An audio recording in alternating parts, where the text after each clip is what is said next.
Start करेंगे unit 4 chapter 6 work energy and power. सबसे पहले यहां पे वर्क को समझेंगे। वर्क क्या होता है? अगर हम डेली लाइफ की बात करें, मैं पढ़ाने का काम कर रहा हूं, आप पढ़ने का वर्क कर रहे हैं, ये तो डेली लाइफ का हो गया। लेकिन फिजिक्स में वर्क को कैसे डिफाइन किया गया है?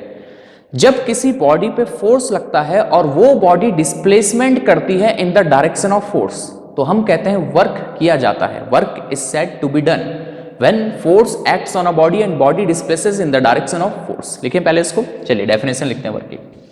Work is said to be done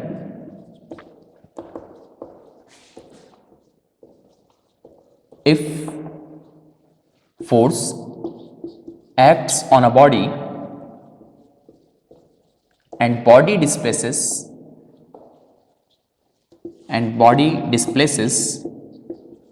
in the direction of force। तो वर्क को समझने के लिए दो चीजें आपको अच्छे से आनी चाहिए। कौन कौन? एक तो फोर्स और एक डिस्प्लेसमेंट, जो हम पहले पढ़ चुके हैं। तो एक बार फिर से, work is said to be done if force acts on a body and body displaces in the direction of force. यहां पे हमारे पास एक बॉडी है, ये हम इसमें फोर्स लगा रहे हैं F, और बॉडी ने इधर डिस्प्लेसमेंट कर दिया, यहां चली गई। तो हम कहते हैं कि बॉडी पे कुछ वर्क हुआ। ठीक है, जैसे यहां पे समझिए, मेरे पास ये डस्टर है, मैं इसमें फोर्स लगाता हूं और इसने डिस्प्लेसमेंट किया, तो हम कहेंगे work is done on this duster. दो चीजें आपको यहां से अच्छे से समझनी है, और work is done on and work is done by. Work is done on, जिस पे वर्क किया गया है, जैसे इस केस में मैंने डस्टर पे फोर्स लगाया, इस डस्टर ने डिस्प्लेसमेंट किया, तो work is done on the duster. And work is done by, किसने वर्क किया? तो वर्क करता है फोर्स।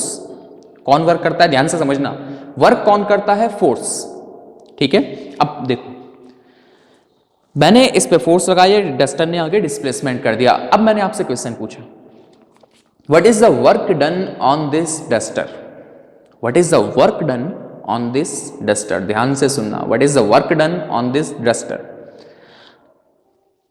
आपने आंसर दिया, कुछ वैल्यू बताई आपने, लेकिन ये क्वेश्चन अपने आप में इनकम्प्लीट है। क्यों सर? मैंने क्या बताया अभी? वर्क कौन करता है? Work is done by force. Force work करता है, लेकिन मैंने यहां पे आपको नहीं बताया कौन सा फोर्स। सर इस पे एक ही फोर्स तो है जो आप लगा रहे हैं, नहीं, ध्यान से देखो, जब मैं इसमें फोर्स लगा रहा हूं तो यहां पे फ्रिक्शन भी एक्ट कर रहा है, फ्रिक्शनल फोर्स, इस पे ग्रेविटेशनल फोर्स भी लग रहा है। तो फिर से, what is the work done on this duster? ये क्वेश्चन इनकम्प्लीट है। अब मैंने पूछा, what is the work done on this duster by applied force? Question correct हुआ। What is the work done on this duster by frictional force? Question complete हुआ। What is the work done on this duster by gravitational force? Question complete हुआ। अगर मैं बस इतना बोलता हूं what is the work done on this duster, तो ये इनकम्प्लीट क्वेश्चन है, क्योंकि फोर्स नहीं बताया। समझ गए? तो work is done on the body and work is done by force. अगर सिंपल कह रहे हैं कि what is the work done on this body, ये क्वेश्चन इनकम्प्लीट है, आपको फोर्स भी बताना पड़ेगा, what is the work done by this force. ठीक है, इतनी बातें समझ गए? यस, समझ गए। तो चलो थोड़ा आगे चलते हैं। अब हमें जो क्वांटिटी मिली वर्क, इसका एनालिसिस करना है, तो अच्छे से वर्क को समझेंगे। सबसे पहले लिखिए इसमें, work done bye constant force. Work done bye constant force. हमारे पास एक बॉडी है, उस पर हमने कांस्टेंट फोर्स लगाया। कांस्टेंट मतलब जो टाइम के साथ नहीं बदल रहा है। जैसे मैंने इस पर 10 न्यूटन लगाया तो 10 न्यूटन ही लग रहा है, और इस फोर्स ने इसको कुछ डिस्प्लेसमेंट दे दिया, तो हम कहेंगे इस बॉडी पे कुछ वर्क किया गया है। मैं एक जनरल लेता हूं कि मैंने यहां फोर्स लगाया F और ये फोर्स ने बॉडी को डिस्प्लेस कर दिया आगे और डिस्प्लेसमेंट इस बॉडी का हो गया S। फोर्स लगाया मैंने F और डिस्प्लेसमेंट कितना कर दिया बॉडी ने S। डिस्प्लेसमेंट किया इन द डायरेक्शन ऑफ फोर्स, जहां फोर्स लगाया वहीं डिस्प्लेसमेंट हुआ। So what is the work done by this force on the body? Force into displacement. ये देखा गया कि work done by this force on the body is force into displacement. ये work किया गया इस पे, ठीक है। अब कोई जरूरी नहीं है कि फोर्स जहां लग रहा हो बॉडी उधर ही डिस्प्लेस करे। जैसे यहां पे हमारे पास एक बॉडी है, हमने इसमें फोर्स लगाया ये डायरेक्शन में, ठीक। जैसे यहां पे ये तो फिर भी हल्का है, इससे थोड़ा हैवी वाला ले लो। मैंने इसमें फोर्स लगाया ऐसे इधर, यहां रस्सी से मैं एक रस्सी लगाई, जैसे छोटे बच्चों की गाड़ी देखी होगी आपने, वो रस्सी से खींचते हैं आगे चलती है, तो फोर्स ऐसे ही लगा रहे हैं वो, उसमें फोर्स ऐसे लग रहा है, ये आगे बढ़ रहा है, ठीक। तो जरूरी नहीं है कि बॉडी उधर ही डिस्प्लेस करे जहां फोर्स लग रहा हो। फोर्स ऐसे लग रहा है, बॉडी इधर चल रही है। डिस्प्लेसमेंट और फोर्स में सपोज एंगल है थीटा। अब बताइए what is the work done by this force? अभी मैंने आपको बताया डेफिनेशन में मैंने आपको बताया work is said to be done if force acts on a body and body displaces in the direction of force. Body किधर डिस्प्लेस हो रही है? In the direction of force, तब कहते हैं कि वर्क हो रहा है। तो हमने कहा फोर्स इधर लग रहा है, डिस्प्लेसमेंट इधर हो रहा है, तो इस फोर्स के कंपोनेंट्स बना लो, रिजोल्यूशन ऑफ वेक्टर। फोर्स एक वेक्टर क्वांटिटी है, इसको रिजोल्व कर लो। यहां कौन सा कंपोनेंट मिलेगा थीटा के साथ? यहां मिलेगा F cos थीटा, और इसके परपेंडिकुलर यहां क्या मिलेगा? F cos थीटा के परपेंडिकुलर F sin थीटा। अब देखिए F cos थीटा और डिस्प्लेसमेंट, ये F cos थीटा और जिधर डिस्प्लेसमेंट हो रहा है दोनों की डायरेक्शन सेम आ गए, तो अब कहेंगे हम वर्क हो रहा है and work done is equal to, दोनों की डायरेक्शन सेम होनी चाहिए, ठीक है, फोर्स की और डिस्प्लेसमेंट की। तो ये वाला कंपोनेंट लेना है फोर्स का। So work is equal to F cos theta into S, हम लिख सकते हैं FS cos थीटा। यहां पे F और S फोर्स और डिस्प्लेसमेंट के मैग्नीट्यूड है, magnitude. So W is equal to FS cos theta. हम इसको लिख सकते हैं, cos आया ना यहाँ पे, F dot S equal to FS cos theta. समझ गए? ठीक है। अब देखो cos मीन्स जो प्रोडक्ट आएगा वो स्केलर प्रोडक्ट होगा। यहां पे cos आया तो वर्क कैसी क्वांटिटी है? Scalar quantity. Work is scalar quantity. Work की डायरेक्शन नहीं होती है। आप एक ऑब्जेक्ट को धक्का देके इधर ले जाओ कुछ फोर्स से और सपोज कुछ डिस्प्लेसमेंट कर लो, उतना ही डिस्प्लेसमेंट इस डायरेक्शन में करो सेम फोर्स से, तो उतना ही वर्क करना पड़ेगा। तो वर्क की डायरेक्शन नहीं होती है, वर्क इज स्केलर क्वांटिटी। अगर SI यूनिट की बात करें वर्क की, तो SI यूनिट क्या बनेगी? Work is force into displacement. Force की न्यूटन, डिस्प्लेसमेंट की मीटर, न्यूटन मीटर, और इसको कहते हैं joule, denoted by G। This is SI unit of work, ठीक है। डायमेंशंस देख लें, डायमेंशंस ऑफ वर्क बनाते हैं डायमेंशंस। देखो work equal to force into displacement. Force के डायमेंशंस mlt-2, डिस्प्लेसमेंट के L, displacement L, force mlt-2 LL, तो ये हो गया ml2, ये L और L हो गया ना, ml2t-2। तो डायमेंशंस हो गए ml2t-2। ये हैं वर्क के dimensions. Work equal to force into displacement, force के डायमेंशंस ये हो गए, डिस्प्लेसमेंट के ये हो गए, तो ml2t-2 वर्क के डायमेंशंस, ठीक है। समझ गए? अब देखो work equal to F dot S, और we can write it as FS cos theta. Force इधर लग रहा था, डिस्प्लेसमेंट इधर हो रहा था, हमने कहा दोनों की डायरेक्शन सेम कर दो, फोर्स को रिजॉल्व कर दो, यहां मिला F cos थीटा, तो F cos theta into S means FS cos theta is work done. अब कोई जरूरी नहीं है कि फोर्स को इधर डिस्प्लेस किया, फोर्स को इधर रिजॉल्व किया, हम डिस्प्लेसमेंट को भी रिजॉल्व कर सकते हैं। यहां पे तो मैंने फोर्स को रिजॉल्व किया ना, आपने डिस्प्लेसमेंट को रिजॉल्व कर दिया, तो यहां इस डिस्प्लेसमेंट को रिजॉल्व कर दो। यहां कौन सा कंपोनेंट मिलेगा? S cos theta. अब S cos थीटा और F सेम डायरेक्शन में आ गए, तो work equal to S cos theta. तो जरूरत के हिसाब से आप डिस्प्लेसमेंट को भी रिजॉल्व कर सकते हैं, ठीक, इजी बनाने के लिए जहां पे जरूरत जैसी लगी। रियलिटी में इस ऑब्जेक्ट का डिस्प्लेसमेंट इधर ही हो रहा है सीधी, लेकिन हमने समझने के लिए डिस्प्लेसमेंट का रिजोल्यूशन कर दिया। यहां एस कॉस थीटा, अब एफ का नहीं किया, एस का कर दिया, तो एस कॉस थीटा और एफ सेम डायरेक्शन में आ गए, तो work done F S cos theta. देखो 3 अलग अलग तरीके हैं। क्या मेथड नंबर 1, फोर्स को रिजॉल्व कर दो, उसी डायरेक्शन में ला जाओ जिधर डिस्प्लेसमेंट है, तो work done equal to F cos theta into S F S cos theta. ये तो डिस्प्लेसमेंट को रिजॉल्व करके उधर ही ला जाओ जिधर फोर्स है, अभी भी एफ एस कॉस थीटा। तीसरा मेथड, सीधा ध्यान रखो कि work done equal to F S cos theta, theta is the angle between force and displacement. समझ में आ गया? क्लियर हो गई बातें? ये चीजें क्लियर हुई? यस सर, ये क्लियर हुई। ठीक है, बेसिक तो हमने कर लिया वर्क का। अब आगे बढ़ते हैं, नेचर देखते हैं वर्क का, नेचर ऑफ वर्क।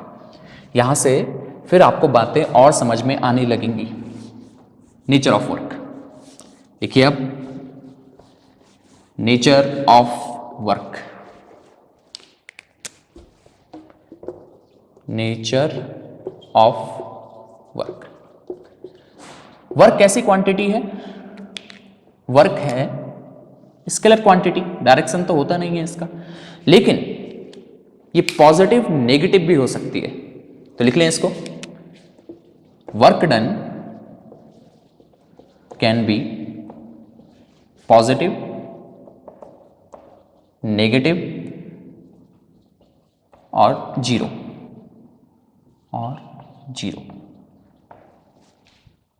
तो वर्क है तो स्केलर क्वांटिटी, लेकिन पॉजिटिव भी हो सकती है, नेगेटिव भी और जीरो भी। पहले देखते हैं positive work, positive work done. पहले लिखिए इसमें, मैं यहां कर लेता हूं positive, positive work done. Positive कब होगा देखते हैं। वर्क का फॉर्मूला क्या है? W is equal to F S cos theta, theta is the angle between force and displacement. तो वर्क डन तब पॉजिटिव होगा जब ये कॉस थीटा पॉजिटिव होगा, और कॉस थीटा कब पॉजिटिव होगा देखते हैं। सपोज डिस्प्लेसमेंट यहां हो रहा है, फोर्स यहां लग रहा है, और डिस्प्लेसमेंट और फोर्स के बिटवीन एंगल है थीटा। फोर्स और डिस्प्लेसमेंट के बिटवीन एंगल कितना है? थीटा। ठीक है, अगर थीटा लेस देन 90 डिग्री हो means acute. If angle between force and displacement is less than 90 degree means acute angle, then what will happen? अगर थीटा 90 से कम है, थीटा 90 से कम है, तो cos 90 से कम मतलब पॉजिटिव होगा, तो वर्क डन भी क्या होगा? पॉजिटिव। नहीं आए समझ में? cos 0 1, cos 30 √3/2। cos 90 से कम जब होगा, 90 से कम, cos 90 से कम, तो cos की वैल्यू प्लस होती है, तो वर्क डन प्लस होगा। तो ओवरऑल हम ये कह रहे हैं कि वर्क डन प्लस तब होगा जब थीटा 90 से कम होगा। थीटा क्या है? Angle between force and displacement, या हम कहें कि angle between force and displacement is acute, तब वर्क डन पॉजिटिव होगा। एग्जाम्पल समझें? Yes sir. मैंने इस मार्कर को छोड़ा और ये नीचे गिर गया, यहां से छोड़ा नीचे गिर गया। अब देखिए इसका डिस्प्लेसमेंट किधर हो रहा है? नीचे की तरफ, डिस्प्लेसमेंट नीचे। अब मैंने आपको कहा what is the work done on this marker, बताओ work done on this marker. फिर से क्वेश्चन इनकम्प्लीट है क्योंकि मैंने फोर्स नहीं बताया। अब मैं कंप्लीट करता हूं। What is the work done on this marker by gravitational force, is it positive और negative? Work done on this marker, value नहीं चाहिए मुझे, work done on this marker by gravitational force, मुझे प्लस या minus का sign बता दो। फिर से डिस्प्लेसमेंट नीचे, ग्रेविटेशनल फोर्स कहां लग रहा है? इस पे ऊपर, वेरी गुड, नीचे ही तो लगेगा ग्रेविटेशनल फोर्स। डिस्प्लेसमेंट मार्कर का नीचे, ग्रेविटेशनल फोर्स नीचे, दोनों में एंगल कितना हो गया? दोनों सेम डायरेक्शन में हो गए, 0, cos 0 1, मतलब ये वर्क डन प्लस होगा। ठीक, तो कोई ऑब्जेक्ट फ्री फॉल कर रहा है, फ्री फॉल कर रहा है, तो work done bye gravitational force is positive. ठीक हो गया ना? Work done bye gravitational force is positive. इसको ऐसे भी समझ लो, एक ऑब्जेक्ट है यहां पे, ये है डस्टर, मैं इसमें फोर्स लगा रहा हूं, ये आगे बढ़ रहा है, तो work done by applied force जो मैं लगा रहा हूं, work done by applied force, is it positive और नेगेटिव? फोर्स इधर लगा रहा हूं, डिस्प्लेसमेंट भी आगे कर रहा है, एंगल 0 मतलब लेस देन 90 एक्यूट, तो वर्क डन पॉजिटिव। समझ गए होंगे? ठीक है, अब बात करते हैं नेगेटिव की। सॉरी, अब negative work done. Work negative कब होगा? ठीक है, देखते हैं।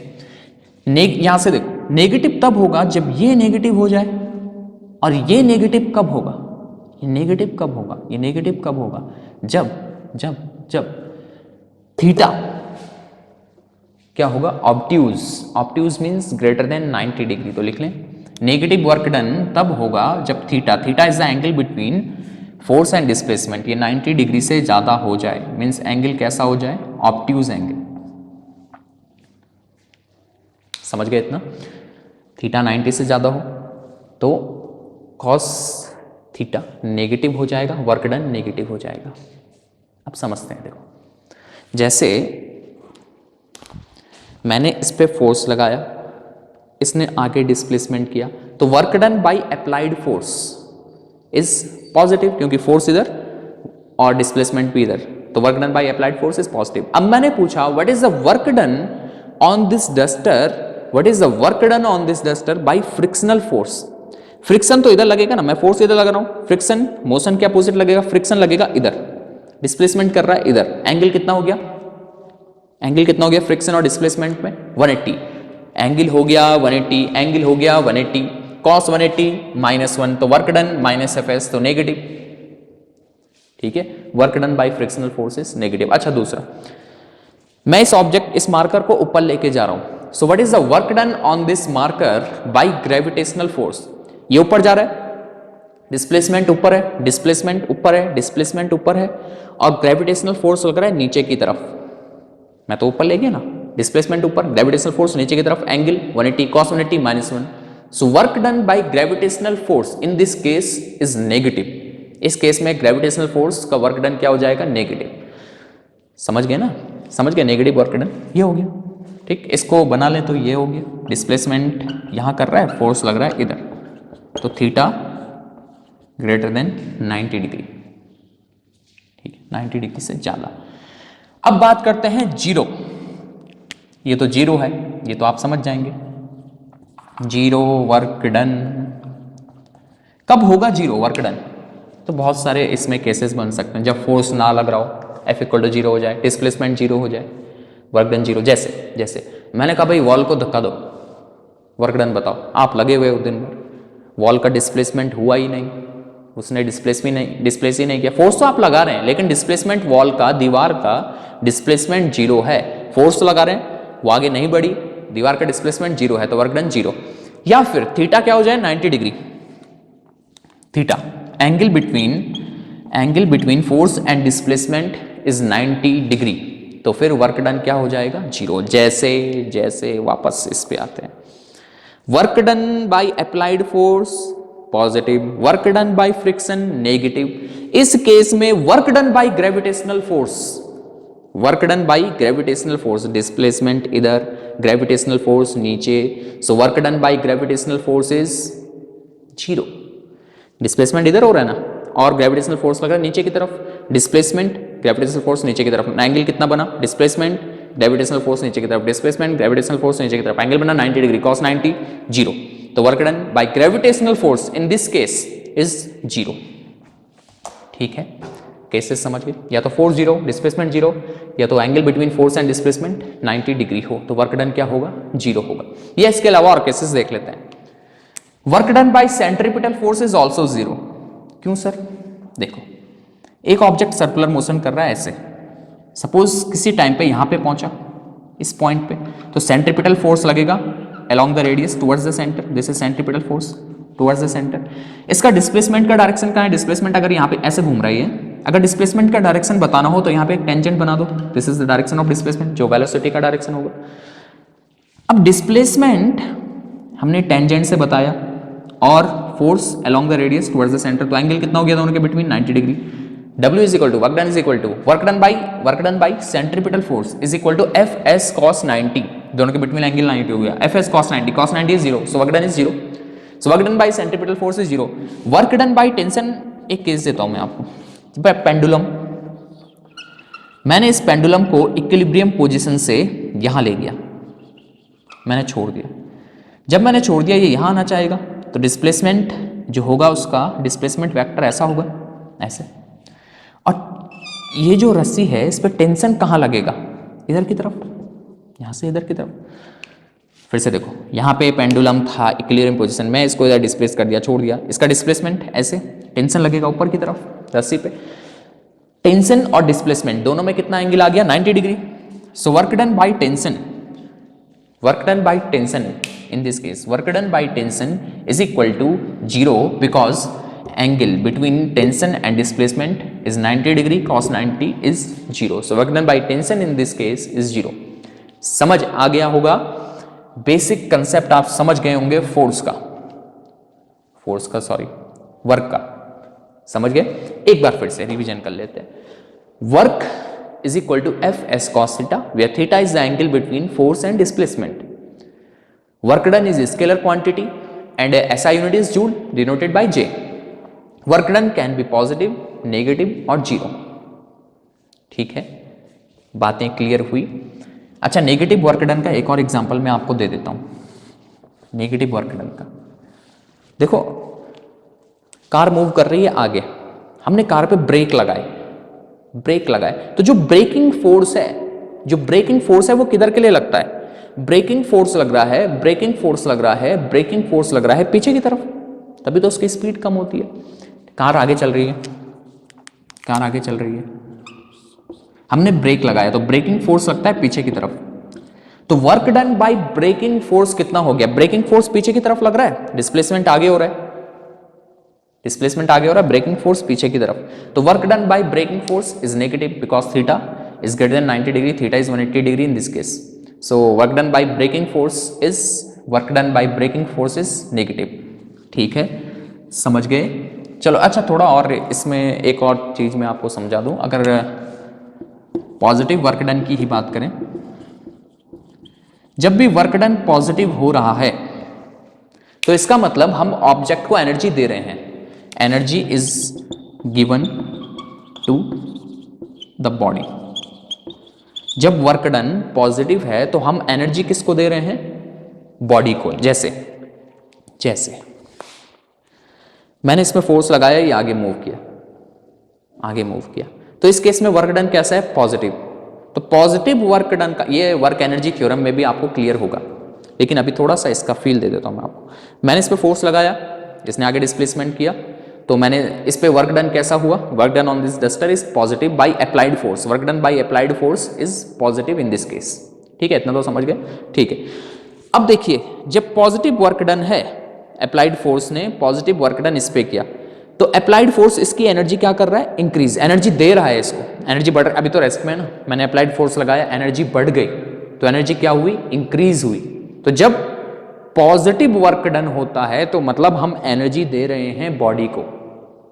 ठीक है, अब ये आगे चल रहा था, जैसे कार आगे चल रही है तो ब्रेकिंग फोर्स पीछे की तरफ लगता है, तो work done negative, work done by braking force is negative, work done by braking force is negative. तो नेगेटिव वर्क डन का मतलब हमने उस ऑब्जेक्ट से एनर्जी ले ली है, ये हम वर्क एनर्जी थ्योरम में भी पढ़ेंगे, बार बार कह रहा हूं। तो नेगेटिव वर्क डन का मतलब energy is taken from the body, speed कम हो जाती है ना, कार आगे चल रही है, ब्रेक लगाया, work done by braking force negative, उसकी स्पीड क्या हो जाती है, कम हो जाती है, तो एनर्जी ले ली है। पॉजिटिव वर्क डन का मतलब बॉडी को एनर्जी दी, नेगेटिव वर्क डन का मतलब बॉडी से एनर्जी ले ली। ये आगे वर्क एनर्जी थ्योरम जब आएगा तब अच्छे से क्लियर होगा। तो इतना जो बेस था वर्क का, अब आपको और क्लियर हो गया होगा, क्लियर हुआ। ठीक है, अब देखो, अब कुछ क्वेश्चंस कर लें यहां से, work done bye constant force से कुछ क्वेश्चन बना लें। देखो, सिंपल क्वेश्चन से स्टार्ट करते हैं, simple questions.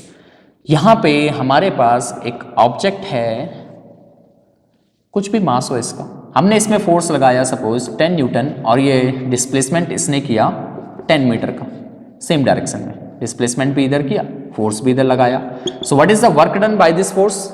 F S cos 0, क्योंकि सेम डायरेक्शन में, and cos 0 is 1, so work done is 100 joule. F 10, displacement 10, angle between force and displacement is 0, क्योंकि सेम डायरेक्शन में डिस्प्लेसमेंट किया जिधर फोर्स लग रहा है, सो 100 जूल इस पे वर्क किया गया है। ठीक है, सिंपल क्वेश्चन, ये तो कर लोगे। थोड़ा सा इसमें चेंज करता हूं मैं, फोर्स की डायरेक्शन, यहां पे कुछ भी मास है इसका, इस पे फोर्स लगाया ऐसे 10 न्यूटन का, और ये फोर्स ऐसे लगाए हैं, ये फोर्स हॉरिजॉन्टल के साथ 37 डिग्री एंगल बना रहा है, और इसने इसको डिस्प्लेस कर दिया 10 metre. So find the work done by this force. Work done is equal to F S cos theta. तीन तरीके आपके पास हैं, F S cos theta, force और डिस्प्लेसमेंट में एंगल देख लो, फोर्स ऐसे लग रहा है इस पे ऐसे, और डिस्प्लेसमेंट इसने इधर कर दिया। फोर्स कितना एंगल बना रहा है? 37 डिग्री हॉरिजॉन्टल के साथ। तीन तरीके, number 1 F S cos theta, angle देख लो। नंबर 2 फोर्स और डिस्प्लेसमेंट की डायरेक्शन सेम कर दो, फोर्स को रिजॉल्व करके, या डिस्प्लेसमेंट को रिजॉल्व कर लो। ठीक है, चलो पहले एफ एस कॉस थीटा सीधा ऐसे ही कर लेते हैं। F S cos theta, force कितना लग रहा है? 10, डिस्प्लेसमेंट कितना हुआ? 10, cos angle between force and displacement, force ऐसे, डिस्प्लेसमेंट इधर, तो फोर्स और डिस्प्लेसमेंट में कितना एंगल हो गया? 37। कॉस 37 क्या होता है? ये हम पहले कर चुके हैं, 0.8, 100 इंटू 0.8, 80 जूल, इतना वर्क किया गया, 80 जूल। ठीक, या तो सीधा सीधा रिजॉल्व कर लो, 10 को रिजॉल्व कर लो, ये वाला कंपोनेंट कितना मिलेगा? ये वाला कंपोनेंट मिलेगा 10 cos 37, 10 cos 37 इज 8। ठीक है, ये वाला कंपोनेंट भी मिलेगा 6, 10 sin 37 6, लेकिन हमें वो चाहिए जो डिस्प्लेसमेंट की डायरेक्शन में हो, तो 10 डिस्प्लेसमेंट इधर और फोर्स 8 इधर, तो 10 इंटू 8 80 जूल। सही है, समझ आ गया? चलो चलो चलो, और सिंपल क्वेश्चन से दे रहा हूं पहले। यहाँ पे फोर्स हमने अब ऐसे लगाया, suppose 53 degree with the horizontal, और फोर्स है 10 न्यूटन का ही, और डिस्प्लेसमेंट किया है 5 मीटर का। तो बताइए वर्क डन, एफ 10, जब एफ एस कॉस, ये ध्यान, जब एफ एस कॉस थीटा लिखेंगे ना, एफ एस कॉस थीटा, तो वो एफ कॉस थीटा आ गया ना उसमें पहले ही, तो एफ एस कॉस थीटा में आपको 10 रखना है। अब ऐसे मत कर देना कि रिजॉल्व करके एफ लिख लिया फिर कॉस थीटा भी लगा लिया, नहीं, एफ कॉस थीटा इसमें आ जाता है, तो सीधा सीधा बात है, यहीं से करो, सीधी सीधी बात। Work done is equal to F 10 S 5 metre का डिस्प्लेसमेंट किया, कॉस थीटा, दोनों के बिटवीन एंगल, डिस्प्लेसमेंट इधर हुआ, फोर्स ऐसे लग रहा है 53 cos 53, F S cos 53, so W is equal to 50, cos 53 is 0.6, so it is equal to 30 joule, 300 इधर आ गया 30 जूल। ठीक है, समझ आ गया ना?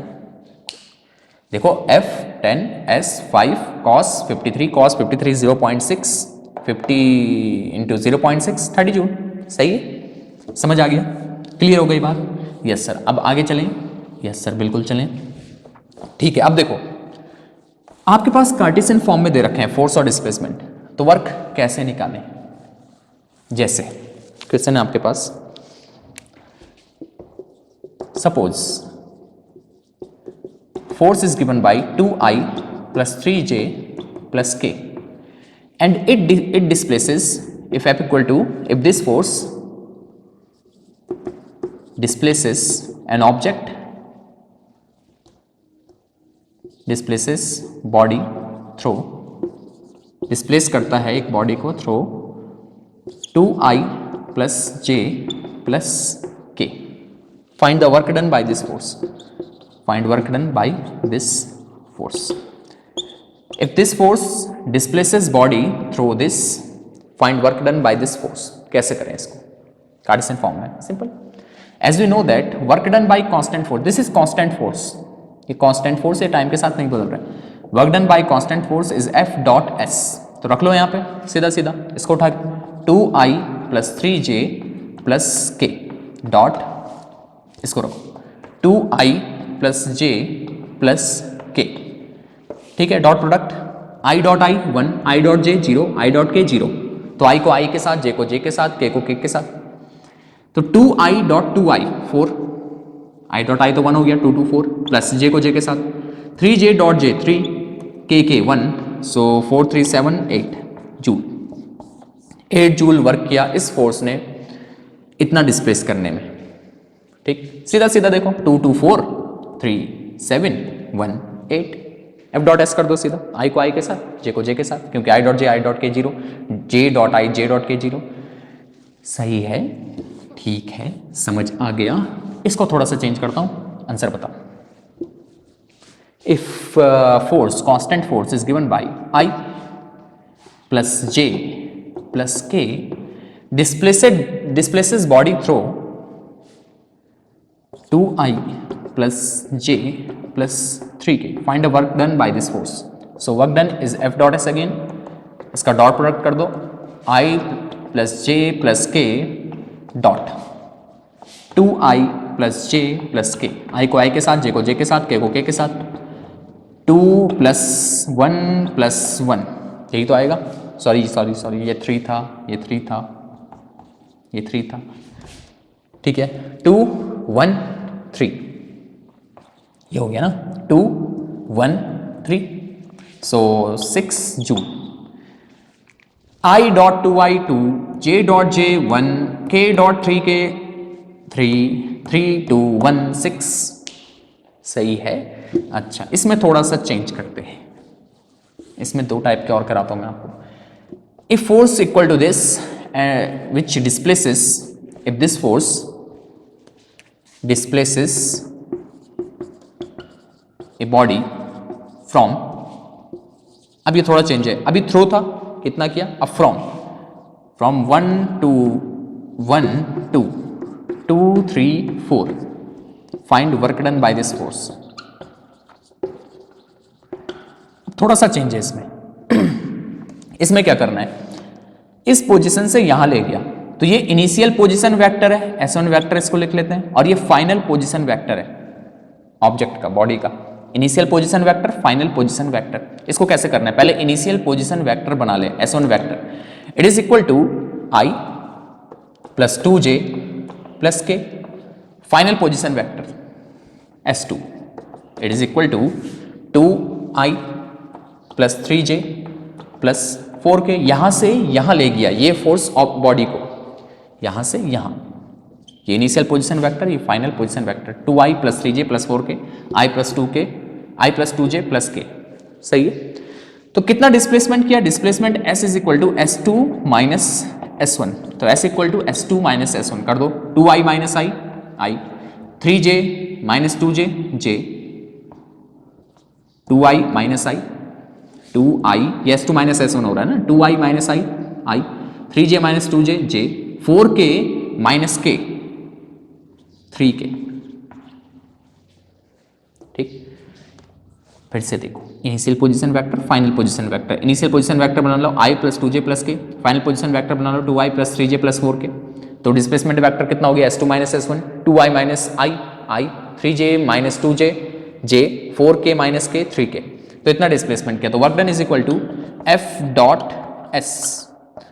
फोर्स ये है I plus J plus K dot I plus J plus 3K। तो करो अब, क्या होगा इसका, I dot I1, J dot J1, K dot 3K 3 3 1 1 5 joule. इतना वर्क डन हो गया, 5 जूल। सही है, ठीक है, इतना ही तो आएगा। 1 1 3 1 1 3 और ये 1 1 1, तो आ गया 1 प्लस 1 प्लस 3 5 जूल। सही है, समझ गए बातों को। एक और दे दूं, हाँ सर बिल्कुल सेम फोर्स है, पोजीशन चेंज कर लेता हूं। If this force displaces a body from 2 3 4 to 5 4 5, find work done by this force. ठीक है, इनिशियल पोजीशन वेक्टर इसका बना लो, 2i plus 3j plus 4k। Final position vector S2 vector, it is equal to 5i plus 4j plus 5k। Displacement vector S2 minus S1 3i plus j plus k 5i minus 2i 3i 4j minus 3j j 5k minus 4k k work done is equal to F dot S i plus j plus k dot 3i plus j plus k। ठीक है, 3 plus 1 plus 1 5 joule again 5 भी तो आएगा, 3 हो गया, 1 हो गया, 4 1 हो गया 5। ठीक है ना, आ गया। ठीक है, इसमें अब मैं थोड़ा और चेंज कर देता हूं। If F1 equal to this is F1, दो फोर्स लग रहे हैं एक ऑब्जेक्ट पे, एक बॉडी पे, F1 equal to and F2 equal to 2i plus 2j plus 3k। ठीक, ये दोनों फोर्स डिस्प्लेस करते हैं बॉडी को from 2 3 4 to 5 4 5। Find work done by the force. दो फोर्सेस लग रहे हैं, दो फोर्सेस लग रहे हैं जो बॉडी को डिस्प्लेस कर रहे हैं यहां से यहां। तो वर्क डन कितना होगा? तो पहले नेट फोर्स निकाल लेते हैं। Net force on the body, net force कितना होगा? एक फोर्स ये लग रहा है, एक फोर्स ये लग रहा है, तो नेट फोर्स कितना हो गया? दोनों को ऐड कर दो, दो फोर्स लग रहे हैं ना, नेट फोर्स कितना हो गया? दोनों को ऐड कर दो, 2i और i 3i, 2j j 3j 3k k 4k 4k 3j 3i। Net force तो इतना हो गया। डिस्प्लेसमेंट वेक्टर कितना बन जाएगा? डायरेक्ट कर रहा हूं, डिस्प्लेसमेंट वेक्टर बन जाएगा 5 minus 2 3i 4 minus 3 j 5 minus 4 k। सही है, k j और 3i। ठीक हो गया। तो work done equal to F dot S। F dot S, दो फोर्स लग रहे थे, नेट फोर्स कितना हो गया? दोनों को ऐड कर दिया, ये आएगा, दोनों को ऐड कर दिया।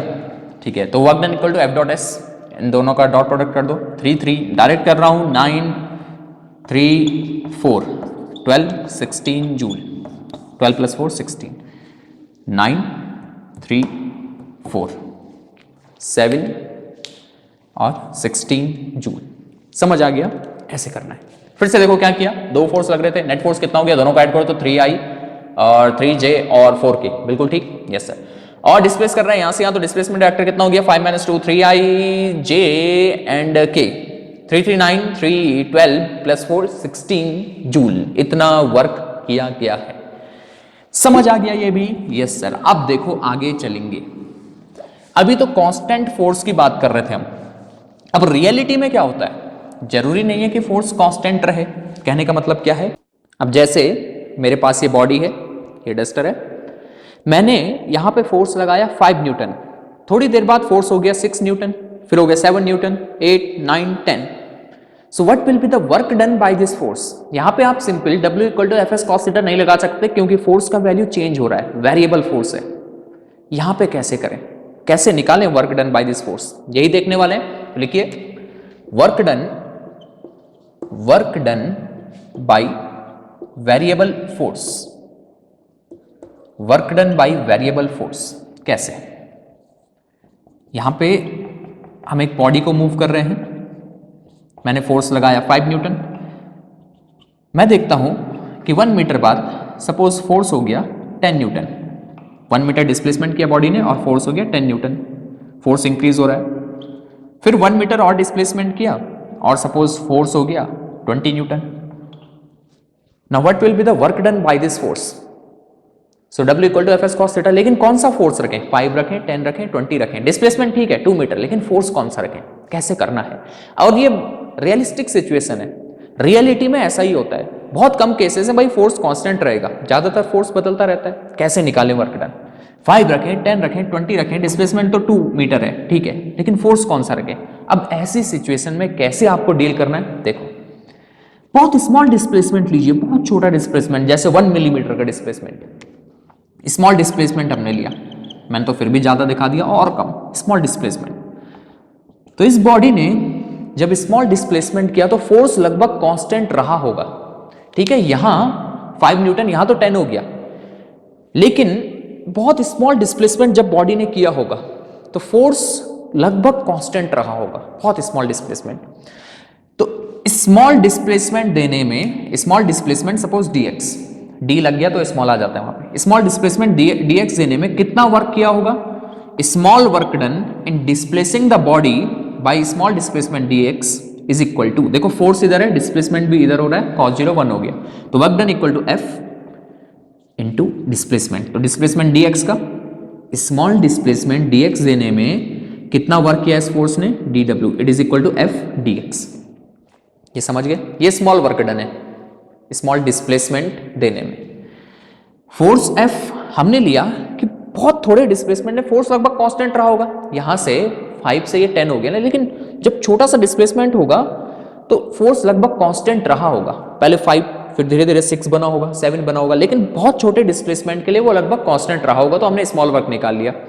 अब ऐसे ही स्मॉल वर्क निकालते जाइए यहां से यहां तक, D W D W D W D W D W, छोटे छोटे वर्क डन, और इन सबको प्लस कर दीजिए, टोटल वर्क आ जाएगा। प्लस करने के लिए हम क्या करते हैं? इंटीग्रेट, इसका इंटीग्रेशन कर दीजिए। डी डब्ल्यू total work done it is equal to integration of F D x, क्योंकि दोनों सेम डायरेक्शन में है, cos 0 1 हो गया। लिमिट लगा दो भाई, इनिशियल पोजीशन एक्स आई थी, फाइनल पोजीशन एक्स एफ हो गई।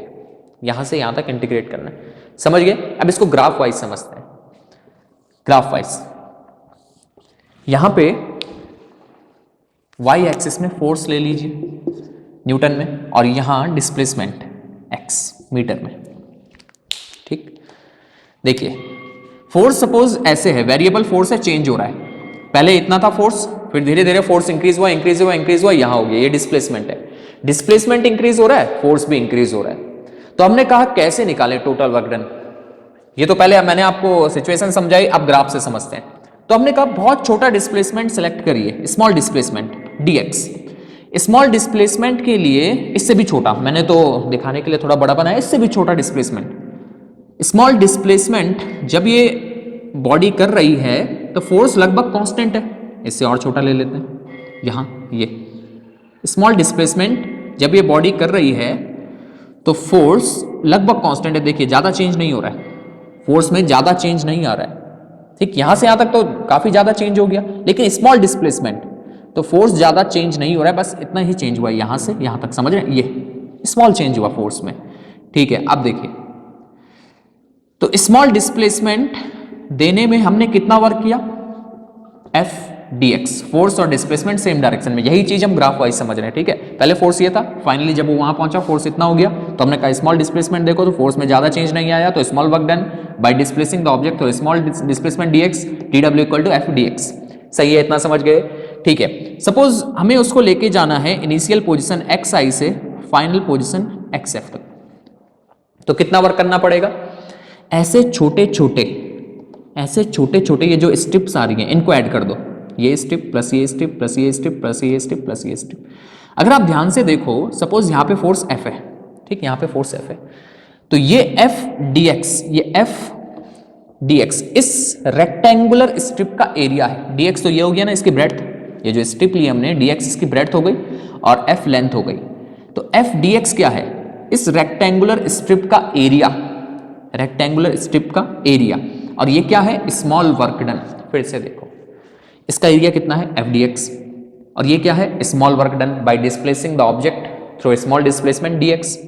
अगर हमें चाहिए टोटल वर्क डन एक्स आई से एक्स एफ ले जाने पे, तो ऐसे इन सब स्ट्रिप्स को ऐड करना पड़ेगा, ये स्ट्रिप प्लस ये स्ट्रिप, इन सब स्ट्रिप्स को जो भी यहाँ आ रही हैं, जो भी यहाँ ऐसी छोटी स्ट्रिप्स आएंगी उन सबको ऐड करना पड़ेगा। ऐड करने के लिए क्या करते हैं? इंटीग्रेट। यही सिचुएशन है, ग्राफ वाइज समझाइए बस। तो इंटीग्रेट एक्स आई से एक्स एफ तक, तो वर्क डन कितना आ गया? एफ डी एक्स, और इसका इंटीग्रेशन कर दो from x i to x f, initial position to final position. अगर आप ध्यान से देखो एफ डी एक्स क्या था? एफ डी एक्स इस स्मॉल स्ट्रिप का एरिया। अगर ऐसे एफ डी एक्स ऐसे स्ट्रिप्स हमने प्लस कर दिए, ये स्ट्रिप्स जो आएगी एक ए स्ट्रिप एक ए स्ट्रिप, इन स्ट्रिप्स को हमने प्लस कर दिया यहां से यहां तक, तो ये क्या आ जाएगा? Area under force displacement curve. फिर से एफ डी एक्स के एरिया था स्मॉल रेक्टेंगुलर स्ट्रिप का, ऐसे स्ट्रिप्स यहां से यहां तक होंगी, हम उन सबको ऐड कर रहे हैं, हम उन सबको ऐड कर रहे हैं, तो जो टोटल वर्क डन आया वो है एरिया अंडर, ये पूरा एरिया आ जाएगा ना, तो total work done is area under force displacement curve. दो बातें यहां से समझ में आई कि टोटल वर्क कैसे निकालना है, पहले एफ डी एक्स करो, इंटीग्रेट कर दो जहां से जहां तक बॉडी को ले गए। ठीक, पहले तो ये समझ में आया। दूसरा ये समझ में आया कि total work done is area under force displacement curve. Total work done is area under force displacement curve. दोनों चीजें समझ गए। देखो क्वेश्चन करेंगे अभी और क्लियर हो जाएगा। तो मैंने पहले आपको सिचुएशन समझाई, स्मॉल डिस्प्लेसमेंट ले लीजिए, स्मॉल वर्क डन निकाल लीजिए, टोटल वर्क डन के लिए x i to x f integrate कर दीजिए। फिर मैंने ग्राफ से भी समझाया, समझ में आ गया। सो work done is area under force displacement curve, पहली बात ये। दूसरी बात, अगर आपको टोटल वर्क निकालना है वेरिएबल फोर्स से, तो पहले बहुत छोटा डिस्प्लेसमेंट लीजिए, small work done F D x, हमें टोटल वर्क डन चाहिए तो इंटीग्रेट कर दीजिए, कहां से कहां तक ले गए बॉडी को, इनिशियल पोजीशन एक्स आई, फाइनल पोजीशन एक्स एफ। ठीक हो गया। अब आगे क्वेश्चंस करते हैं, देखो समझ में आ जाएगा, अभी आ जाएगा, नो प्रॉब्लम। पहले ग्राफ वाले क्वेश्चन करते हैं, ग्राफ वाले क्वेश्चन करते हैं। देखो ग्राफ वाले क्वेश्चन, ये फोर्स और इधर डिस्प्लेसमेंट। अगर कांस्टेंट फोर्स है तो कांस्टेंट फोर्स तो ऐसे चलेगा, डिस्प्लेसमेंट के साथ फोर्स चेंज नहीं हो रहा है, दिस इज कांस्टेंट फोर्स। आपके पास फोर्स ऐसा है, बदल रहा है। देखो पहले यहाँ डिस्प्लेसमेंट था, फोर्स इतना था, फोर्स इतना हो गया, यहाँ पे इतना डिस्प्लेसमेंट हुआ, फोर्स इतना हो गया। ठीक, वेरिएबल फोर्स है। ये डिस्प्लेसमेंट 0 और सपोज यहाँ डिस्प्लेसमेंट 8 मीटर में, और यहाँ फोर्स हो गया 50 न्यूटन में। क्वेश्चन है आपके पास, find work done by this force, work done by this force.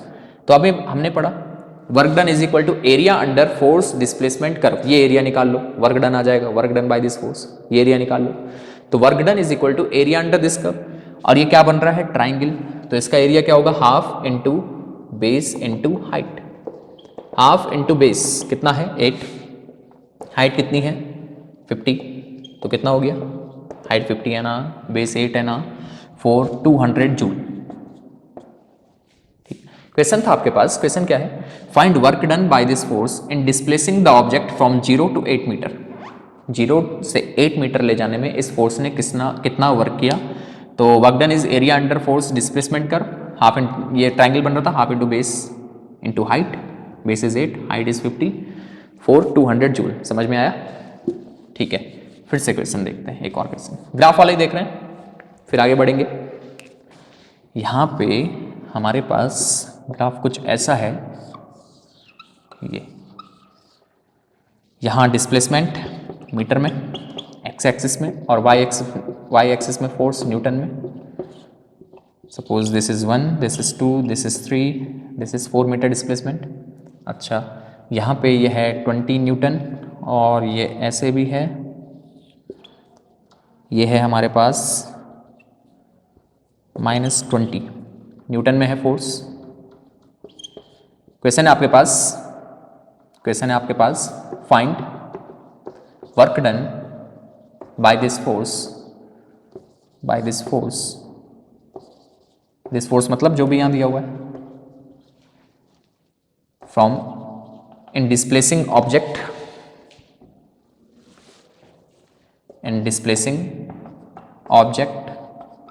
From x equal to 1 to x equal to 4 metre, x equal to 1 metre to x equal to 4 metre.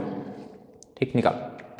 Question क्या है, find work done by this force in displacing object from x equal to 1 metre to x equal to 4 metre. Graph से निकालो, work done निकालो। तो work done equal to area under force displacement करो, work done is equal to area under force displacement करो। तो ये area plus ये area plus ये एरिया करो, हमारे पास टोटल वर्क डन आ जाएगा। निकालें, ठीक है। Work done is equal to ये एरिया निकाल लो, क्या बन रहा है, रेक्टेंगल। क्या होता है रेक्टेंगल का एरिया, रेक्टेंगल का एरिया होता है लेंथ इंटू ब्रेड्थ। 20, ये 20 है, इंटू ये कितना है, ये 1, ये 2, तो ये 1 हो गया, ब्रेड्थ 1 हो गई 1 मीटर, ये 20 है, तो कितना हो गया 20। ठीक है, इसका भी निकाल लो, इसका बाद में निकालते हैं, इसका भी निकाल लो। 20, ये 3, 4, ये 1 प्लस 20 इसका एरिया, 20 इसका एरिया। अब देखिए ये वाला देखिए, ये फोर्स नेगेटिव बोला, फोर्स नेगेटिव मतलब फोर्स अब अपोजिट डायरेक्शन में लग रहा है। पहले देखो डिस्प्लेसमेंट तो ऐसा है ना, इधर डिस्प्लेसमेंट हो रहा था, इसका फोर्स पहले इधर ही लग रहा था। ठीक, यहां ये नीचे आ गया, मतलब फोर्स अब लग रहा है अपोजिट। फोर्स जब अपोजिट लगेगा डिस्प्लेसमेंट के, ये नेगेटिव हो गया ना फोर्स, मतलब अपोजिट लग रहा है, डायरेक्शन बदल गई फोर्स की।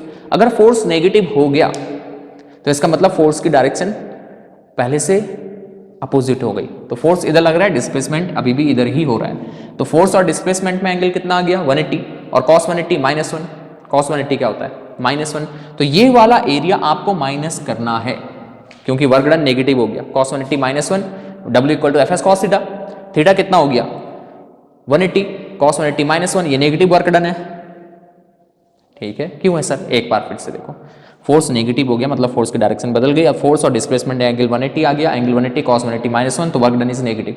सीधा सीधा समझो, जब फोर्स उल्टा हो जाए तो वर्क डन नेगेटिव, ठीक। तो माइनस करना पड़ेगा, कितना एरिया है इसका, ये 20, ये तो 20 है ना, ये 20 है और ये 1 है, 2 ये 3 ये 1 है, -20, तो वर्क डन कितना हो गया 20 जूल। वर्क डन कितना आ गया 20 जूल। तो सीधा सीधा area under force displacement curve, area under force displacement curve is work done by the force, ठीक है, समझ में आ गया। और ये वाला माइनस करना है, ये दोनों प्लस किए, 20 20 40 -20 20 हो गया, ठीक। अब आगे बढ़ते हैं और क्वेश्चंस करते हैं इसमें। देखो क्वेश्चन है आपके पास, find work done by force F = 8 - 2x + 3x square newton in displacing a body from x = 0 to x = 4 metre. देखिए ये वेरिएबल फोर्स है। अच्छा कैसे पता करें वेरिएबल फोर्स है कि कांस्टेंट फोर्स है, ये x पे डिपेंड कर रहा है, x पे डिपेंड कर रहा है, तो ये वेरिएबल फोर्स है, ठीक है। इसकी डायरेक्शन किधर होगी, x के साथ डिपेंडेंस है, तो x एक्सिस के अलोंग लग रहा है, ये इधर की तरफ फोर्स लग रहा है। डिस्प्लेसमेंट कहाँ हो रहा है बॉडी का, x = 0 to x = 4 metre. Displacement भी हो रहा है, डिस्प्लेसमेंट हो रहा है x एक्सिस में, फोर्स भी लग रहा है x एक्सिस के अलोंग, दोनों के बिटवीन एंगल 0 एंड cos 0 = 1। इतनी बात तो समझ में आ गई, वेरिएबल फोर्स है। तो वर्क डन फाइंड करना है बॉडी को डिस्प्लेस करने में 0 से 4 मीटर तक। तो work done by variable force W = limit लगा दो, कहां से कहां तक लेके जाना है 0 से 4 तक, लिमिट लग गई। F.dx फोर्स लग रहा है x एक्सिस में, डिस्प्लेसमेंट x एक्सिस में, cos 0 = 1, F.dx सिंपल ऐसे कर देंगे। सो W = F रख दो, फोर्स का value 8 - 2x + 3x square into dx, ठीक है। अब कैसे करना है, इंटीग्रेशन है, अब तो इंटीग्रेशन बन गया। अब देखो W = 8 dx को अलग कर लो, 8 dx 0 से 4 माइनस 2x dx 0 से 4, इंटीग्रेशन है, बाकी तो इंटीग्रेशन है, 0 से 4 3x स्क्वायर dx। तो W = dx 8 कांस्टेंट है, dx x हो गया, लिमिट 0 से 4, 0 से 4 x पे, 2 कांस्टेंट है, ये बन गया x का x² 2 x⁴ n+1/n+1 x² 2, 2 से 2 गया x² बचा, लिमिट 0 से 4 प्लस इसका 3 कांस्टेंट आ गया, ये हो गया x³ 3, 3 से 3 गया x³ बचा, x³ लिमिट है 0 से 4, ये हो गई ना, 3 तो कांस्टेंट है, x³ 3, 3 से 3 गया ओनली x³, 0 से 4 लिमिट हो गई। अब तो ये इंटीग्रेशन रह गया, अपर लिमिट 4 -0 4 ही बचा, माइनस अपर लिमिट 16 -0 0 प्लस 4 4 16 4 64 -0, तो ये हो गया W = 32 - 16 + 64, तो ये कितना आ जाएगा 696 80 जूल, 80 जूल, ठीक है, यही तो आएगा 96, हाँ बिल्कुल ठीक 80 जूल। देखो फिर से work done by this force हमें फाइंड करना है in displacing a body from x = 0 to 4 metre. ये x पे डिपेंड कर रहा है मतलब x एक्सिस के लॉन्ग लग रहा होगा, x पे डिपेंड कर रहा है मतलब वेरिएबल फोर्स होगा।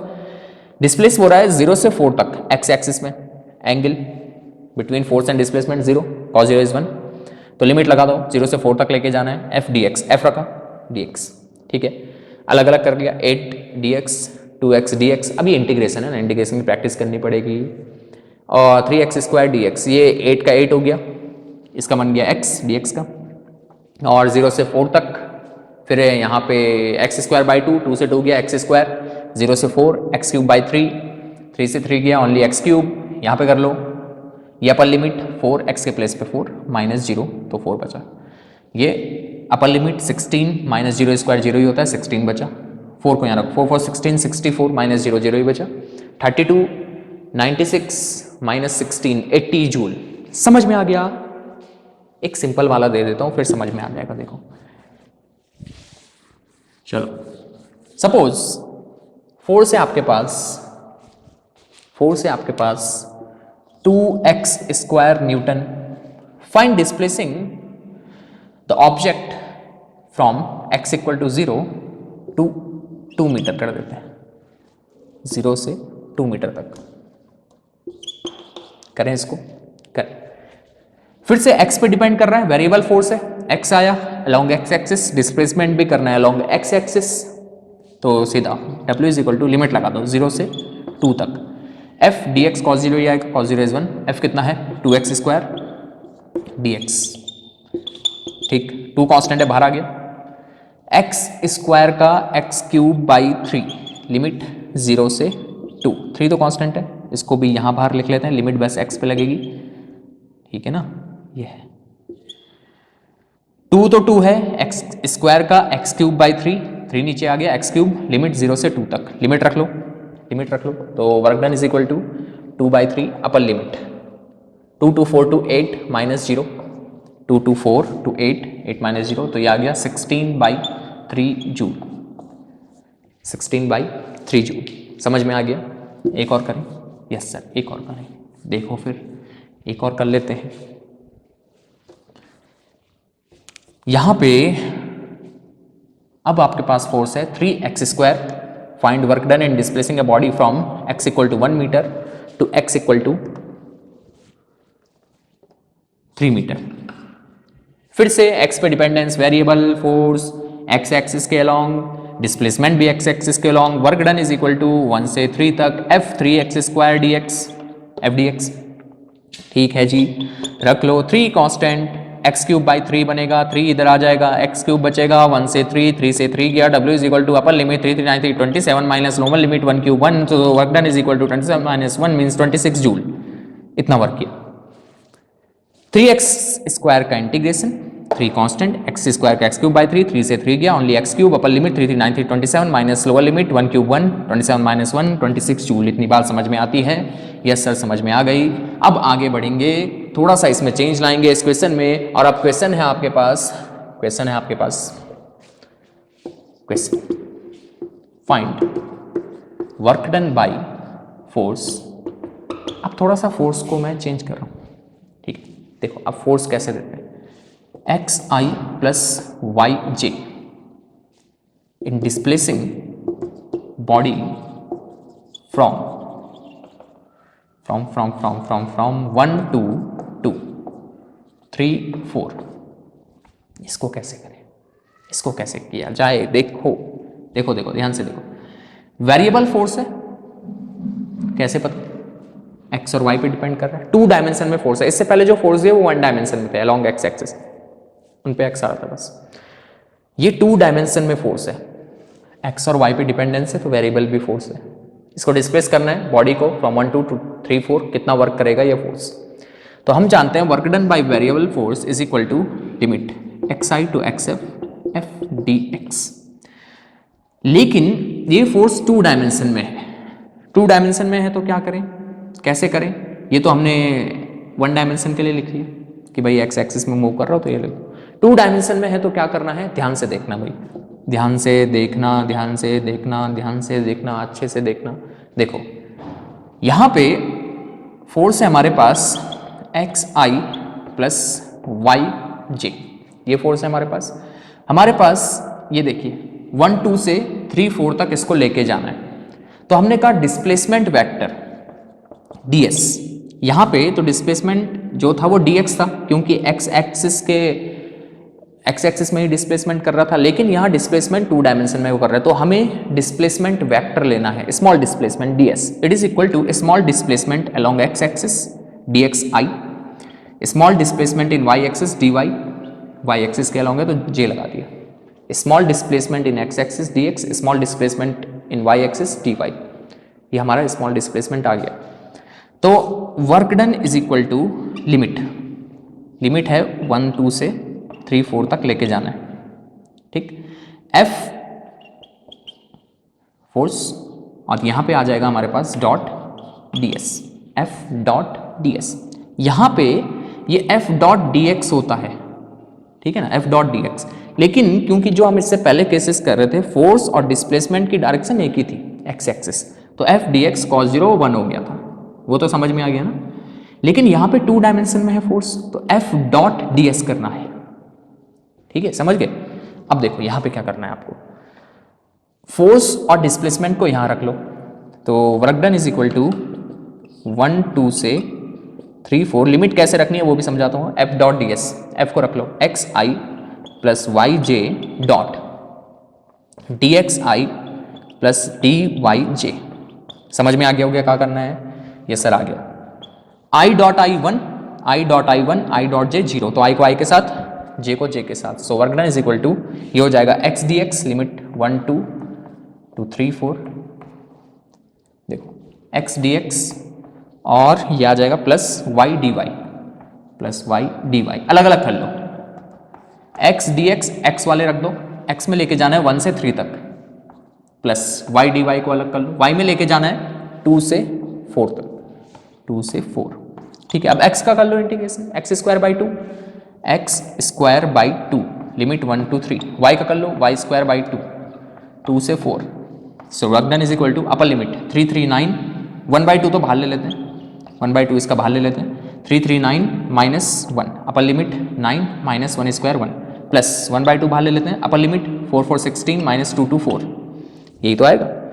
1 बाई 2 बाहर आ गया, upper limit 4 4 16 minus lower limit 4 2 2 4, तो वर्क डन इक्वल टू ये हो जाएगा 9 minus 1 8, 8 by 2 4 plus 12, 12 by 2 6, 10 joule, 10 joule work. समझ में आया क्या किया, बात क्लियर हुई क्या किया। देखो स्मॉल डिस्प्लेसमेंट हमने ले लिया d x I plus D Y j, work done equal to f dot d s, variable force है, लिमिट लगा दी 1 2 से 3 4। यहाँ क्यों नहीं किया सर, डॉट क्यों नहीं लगाया, क्योंकि डॉट लगा लो ना, दोनों एक ही डायरेक्शन में फोर्स और डिस्प्लेसमेंट, एक्स एक्सिस में ही हम ले रहे थे बस, लेकिन ये 2 डायमेंशन में, तो f dot d s, d s का वैल्यू रखा, x dot D x d x, y dot d y d y, क्योंकि i dot J 0, J dot I 0, ठीक। एक्स को अलग कर लिया, वाई को अलग कर लिया, लिमिट रखी, आ गया।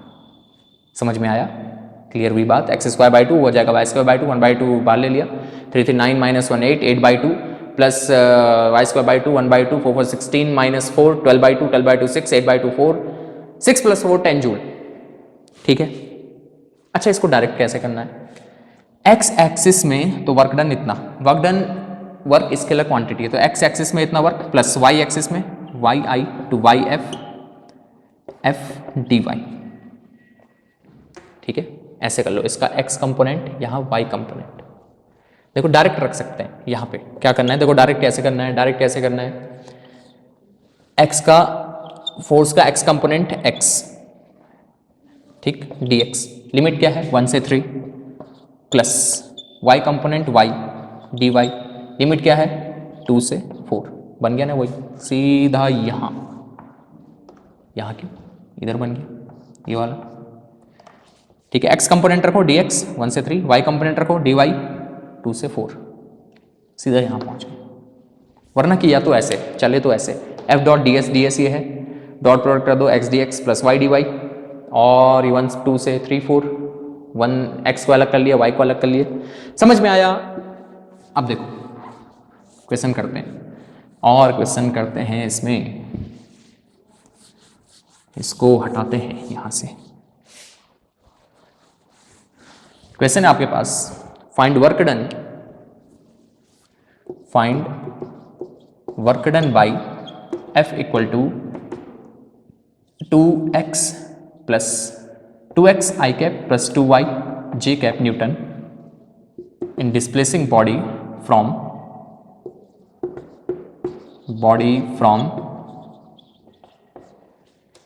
अब चलते हैं 2 3 2 3 4, 2 3 से 3 4 लेके जाना है, मीटर में है डिस्प्लेसमेंट।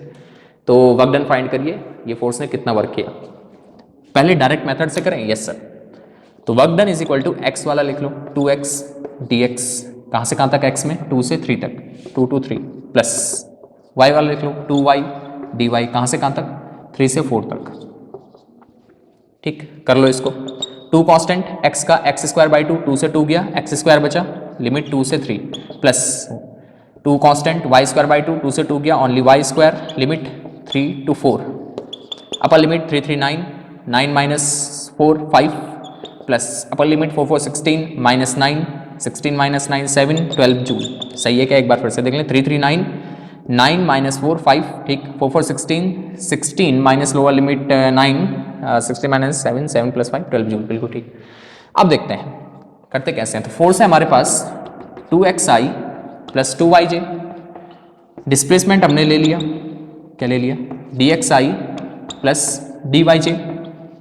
तो वर्क डन हमारे पास हो गया लिमिट 2 3 से 3 4 f डॉट ds, ठीक, डॉट प्रोडक्ट कर दो 2 3 से 3 4, f डॉट ds कर दो 2x dx, ये i dot i1 2x dx plus 2y dy, break कर दो, ब्रेक करके क्या आएगा, यही तो आएगा जो यहाँ पे आया, 2x dx, लिमिट x के लिए 2 से 3 प्लस 2y dy, y के लिए, y में कहाँ लेके जाना है, 3 से 4, तो वापस यही आ गया ना, यहाँ से आ जाएगा 12 जूल ये।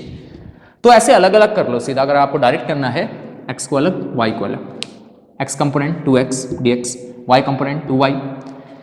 क्यों लिख रहा हूँ मैं ऐसे डायरेक्ट, क्योंकि ये देखिए यहाँ से ये i डॉट i 1 हो जाएगा ना, तो 2x dx, ये j डॉट j 1 हो जाएगा, 2y dy, डायरेक्ट यहाँ पहुँच सकते हैं आप। ये लिमिट x में 2 से 3, y में 3 से 4, ठीक। एक और हो जाए, यस, एक फाइनल क्वेश्चन हो जाए, लास्ट क्वेश्चन कर दें। क्वेश्चन है आपके पास, find work done by force F equal to 3x square i plus 2yj newton in displacing a body from 1 to 3 4 metre. ठीक, फिर से वही कैसे करना है, W is equal to x का कंपोनेंट 3x स्क्वायर, इसके साथ dx, कहाँ से कहाँ लेके जाना है, 1 से 3 तक, प्लस ये y का कंपोनेंट 2y dy, कहाँ से कहाँ लेके जाना है, 2 से 4 तक, 2 से 4। ठीक है, ओपन कर लो इसको, क्या मिलेगा, ये मिलेगा हमें 3 कांस्टेंट x स्क्वायर का x क्यूब बाई 3 से 3 गया, ओनली x क्यूब, लिमिट 1 से 3 प्लस y स्क्वायर बाई 2 से 2 गया, ओनली y स्क्वायर, लिमिट 2 से 4, ये आ गया अपर limit 3 3 9 3 27 minus 1 26 plus 4 4 16 minus 4 12 means 38 joule, यही तो आएगा। 3 3 9 3 27 minus 1 cube 1, 27 minus 1 26, 4 4 16 minus 4 12, 12 plus 26 38 joule. तो आज के लिए इतना ही, बाकी नेक्स्ट लेक्चर में। Thank you.